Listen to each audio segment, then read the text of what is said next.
Well, greetings and welcome. All you budget-friendly trapper lovers from around the world to Baxter's Blades, you're entering the Tiger Pit. Well, we're going to do a little Frosty Friday for you today. This is an open tag from Stan's Cutlery Corner, and he's had it open for a while. And I just have been really busy and haven't had a chance to join in, so let's show some frost knives, specifically my trapper collection. I used to have quite a few more. I've given them away as gifts. I've gotten some as gifts. I did a giveaway recently of the Mojave Bone Trapper from, I believe it was Steel Warrior, and it was Dave Berg from El Paso won that giveaway. My third and final 3 for 3,000. So let's take a look here. Now, Frost owns many different companies. Steel Warrior is probably one of their more famous ones. Wild Turkey. What is it? Stone Horse or Silver Horse Cutlery. I think quite a few actually, and I have a lot of Frost knives. This was a brand that I really got into when I very first started collecting, because I could pick them up anywhere from $10 to $20 a piece, and you could really, get an idea of what patterns you really liked or didn't like by checking them out on a budget, instead of spending $60-$70 for a case pattern and then finding out you don't like it. Now, the quality is probably right around very close to case quality. I mean, case has some bad quality stuff too. I do believe Rough Riders are probably a little better quality than this, but it really depends. Every once in a while you get a really good one, and they're great users. They aren't just cheap gas station knives. And actually, I was just at the local True Value looking in their knife cabinet, and they had quite a few Steel Warriors there. I thought was very fascinating. So let's take a look at a few here. Oh, and those Steel Warriors, I think they're asking about $16 to $22 there. And they had, anywhere from tiny trappers to full-size trappers. And I don't know, maybe one time I will show you that cabinet. Off on the right here, this is a Steel Warrior, and I do believe it is Buffalo. You can see, I don't know if you can see in the light, I can see a hair feathering in there and there, and a little specking here. It's probably hard to see in this light, but it's got the beautiful bald eagle, American eagle. I don't know if this is actually like a scrimshaw. It kind of feels like a little textured. I think it's just inked on, because I remember this pin here, I could see a little on there, a little black. So, just a budget-friendly trapper. Oh, here you go. You can see a little ink there. So I do believe this is just like inked onto this white bone here. Brass pins, brass liners, which need to be cleaned up here. Check out the back spring here. You can see a minor gap right there. I do believe these are all 440A stainless steel. Half stops on this one. Now, half stops on Frost knives are hit or miss. Some have them and some don't. You could get two of the same brand, like the Steel Warrior and Stag, and some have half stops and some don't. But very reminiscent of a case trapper. I always thought that maybe they were a little thinner. It just seemed like the channel that the blades go in is a little bit more cramped.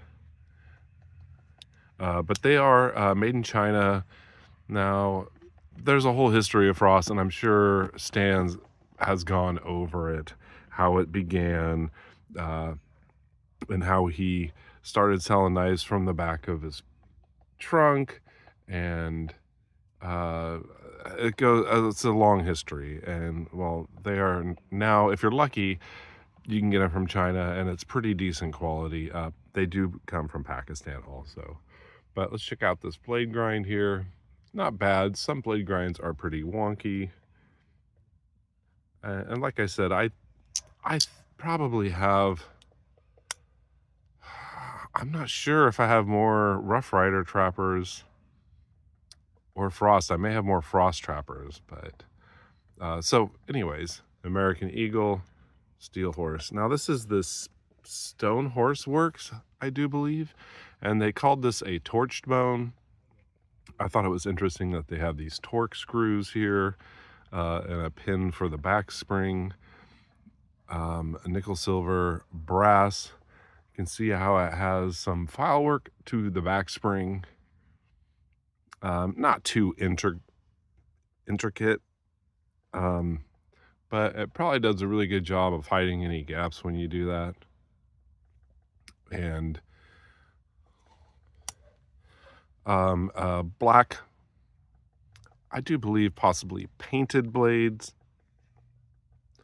You can see I have used them. Also, there is file work to the spine here. You do have a match strike nail nick. No half stops on this one.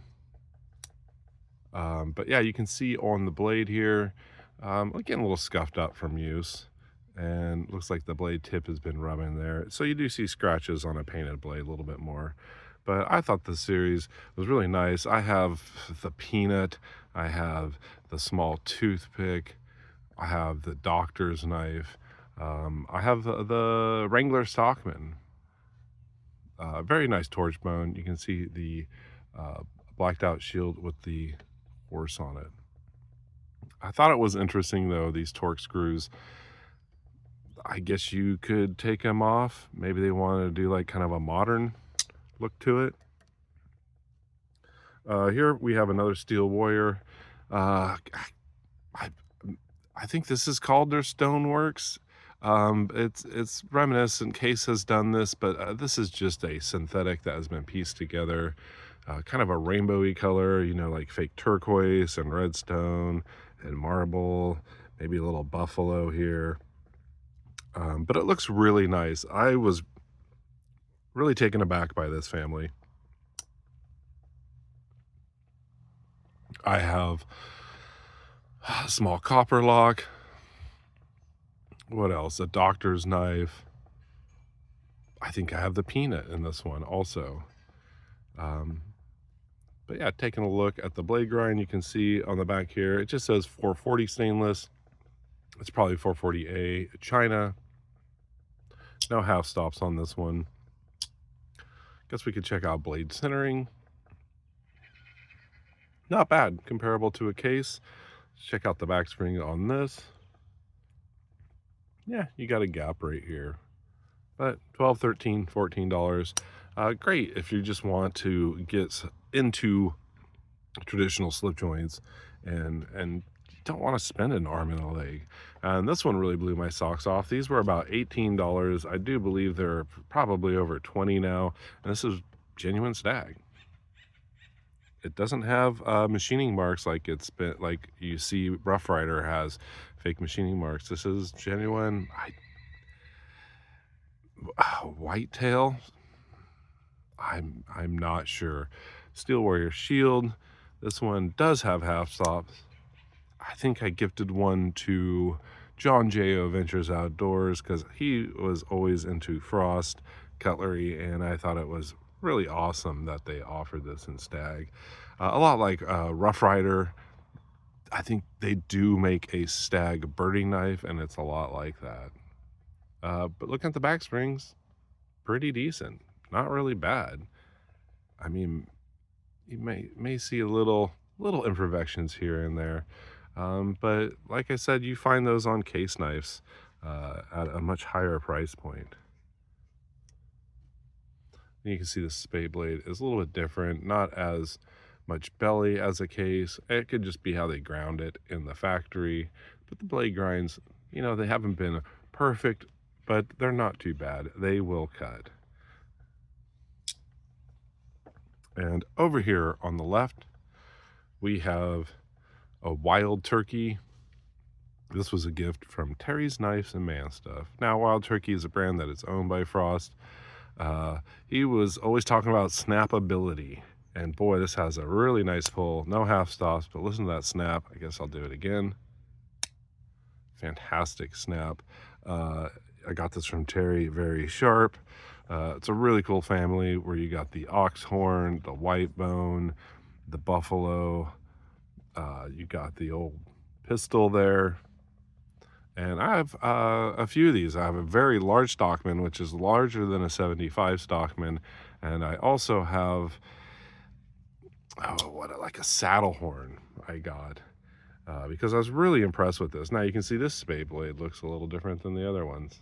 All a little different, not very consistent, but they're all different supposedly manufacturers, but they're from China. You can see how the blades, blade centering's not perfect on this, but a very nice trapper for the money. I got most of mine from Chicago Knife Works. You can find them other places. They're out there for sure. So I thought I had more, and I actually busted out this knife and realized it's a roper. Why not? A comparison, we got roper, a carbon steel, 1065 carbon steel. This is the Sunset series. This is also made in China, People's Republic of China. They actually make really great knives, but no brass on this one. They do have some with brass liners. But yeah, let's just do a little comparison of the synthetics here. Give you an idea of the difference between a roper. Maybe the roper nail nick's a little bit bigger. But if you like carbon steel, the roper is definitely a way to go. Very sharp. You can get patina on them. So thanks for joining me for this Frosty Friday. Thank you, Stan, so much for this open tag. Well, the work week's over for you guys. I hope you had a fantastic work week. I hope you have a fantastic week, and thank you for joining me in the Tiger Pit. You all stay sharp, be kind, and take chances. Take care.